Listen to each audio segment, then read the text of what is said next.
আজকে আগরতলার যতজন এসএসসি কোয়ালিফাইড ক্যান্ডিডেট আছি আমরা তার থেকে কিছু ক্যান্ডিডেটরা আমরা আজকে শিক্ষাঙ্গনের সামনে জড়ো হয়েছি।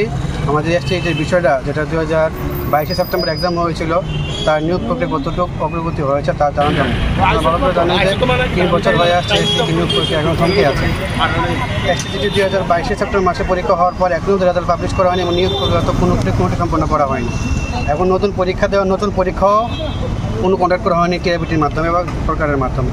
আমরা অনবরত দপ্তরে এসেছিলাম, আমরা অনবরত বাকি মন্ত্রী মিশ্রের সাথে আমরা মিট করেছি, সিএম স্যারের কাছে আমরা বারংবার জানিয়েছি যাতে এসটি নিয়োগ প্রক্রিয়া হয়তো সম্পন্ন করে, কিন্তু সেটা কোনোভাবেই হচ্ছে না। উল্টো সেটা অনেকটা দেরি করা হচ্ছে। একটা কেস করা হচ্ছে সরকারের মাধ্যমে এসএলপি আকারে সুপ্রিম কোর্টের মধ্যে এবং সেটা বিগত 2 বছর ধরে ঝুলে আছে। সেটা নিরসন করে কীভাবে এসটি যেটি নিয়োগ প্রক্রিয়া সম্পন্ন করবে সেদিকেও হাঁটার তো দূরের কথা, সরকার অলরেডি এই বিষয়টাকে ঝুলে রেখেছে। এসটিটি নিয়োগ প্রক্রিয়া একদম থমকে রাখা হয়েছে।